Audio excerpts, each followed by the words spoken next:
சென்னையில் வங்கியில் நகைகளை அடமானம் வைத்து பெற்ற 1,66,000 ரூபாய் திருடப்பட்ட சம்பவம் பரபரப்பை ஏற்படுத்தியது. இருசக்கர வாகனத்தின் டிக்கியில் வைத்திருந்த பணத்தை திருடியவர்களுக்கு போலீஸ் ஸ்டேட்மெண்ட் கொடுக்கப்படுமா?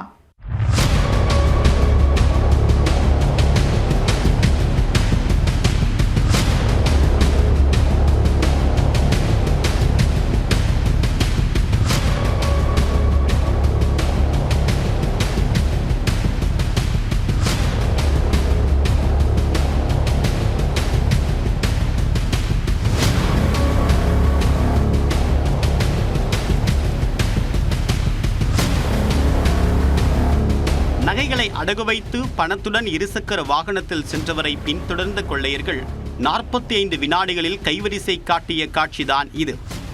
இளைஞரின் அலட்சியத்தால் நோகாமல் பணத்தை எடுத்துக்கொண்டு தப்பிய கொள்ளையர்களுக்கு சிறை விருந்து அளிக்க போலீசார் தேடுதல் வேட்டையில் இறங்கியுள்ளனர். கொள்ளையர்கள் சிக்குவார்களா?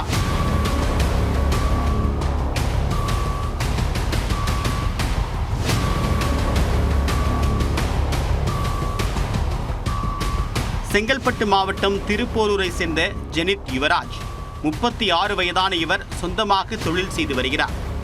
அவசர தேவைக்காக நகைகளை வங்கியில் அடகு வைத்து பணம் பெற முடிவு செய்துள்ளார். இதற்காக திருப்போரூரில் உள்ள கனரா வங்கியில் நகைகளை அடமானம் வைத்து 1,66,000 ரூபாய் வாங்கியுள்ளார். அந்த பணத்தை இருசக்கர வாகனத்தின் சீட்டுக்கடியில் வைத்துவிட்டு OMR சாலையில் வீட்டிற்கு திரும்பியுள்ளார். வீட்டிற்கு சென்றதும் இருசக்கர வாகனத்தின் சீட்டுக்கு அடியில் வைத்திருந்த பணத்தை எடுக்க ஓபன் செய்துள்ளார். ஆனால் உள்ளே பணம் இல்லாததை கண்டு அதிர்ச்சி அடைந்துள்ளார். இடையில் சாலையோரம் இருசக்கர வாகனத்தை நிறுத்திவிட்டு மளிகை கடைக்கு சென்றுள்ளார். அங்குதான் தன்னுடைய பணம் திருடப்பட்டு இருக்கலாம் என்ற சந்தேகத்தில் மீண்டும் அங்கு சென்றுள்ளார். பிறகு மளிகை கடை பகுதியில் உள்ள CCTV கேமராவை ஆய்வு செய்துள்ளார்.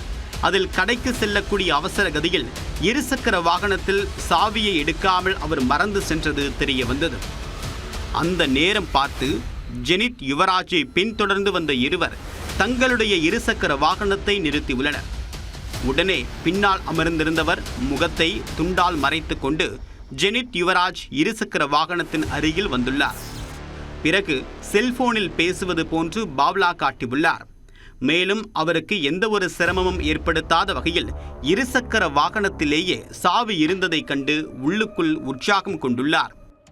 உடனே சற்றும் தாமதிக்காமல் சீட்டை திறந்து உள்ளே இருந்த பணத்தை கையில் எடுத்துள்ளார்.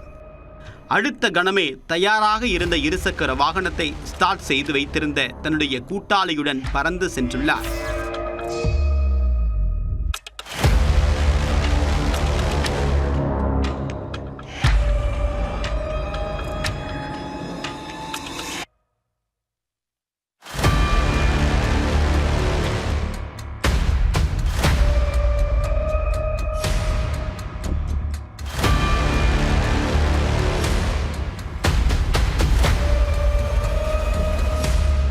இந்த சம்பவம் குறித்து ஜெனித் யுவராஜ் CCTV ஆதாரத்துடன் திருப்போரூர் காவல் நிலையத்தில் புகார் அளித்துள்ளார்.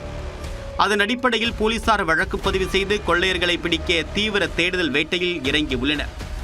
அண்மை காலமாக வங்கி மற்றும் ATM மையங்கள் அருகே உலாவக்கூடிய கொள்ளையர்கள் வாடிக்கையாளர்களை நோட்டமிட்டு வருவதாக கூறப்படுகிறது. பிறகு பணத்துடன் செல்பவர்களை பின்தொடர்ந்து கவனத்தை திசை திருப்பி கைவரிசை காட்டுவது அவ்வப்போது செய்தியாக்கி வருகிறது. இந்த சூழ்நிலையில் OMR சாலையில் ஜெனித் யுவராஜை பின்தொடர்ந்து வந்த கொள்ளையர்கள் பணத்தை திருடிச் சென்ற CCTV வெளியாகி பரபரப்பை ஏற்படுத்தியுள்ளது. அதில் கொள்ளையர்களின் அடையாளம் மற்றும் அவர்களின் இருசக்கர வாகன பதிவெண் தெரிந்ததால் விரைவில் கைது செய்யப்படுவார்கள் என்று போலீசார் நம்பிக்கை தெரிவித்துள்ளனர்.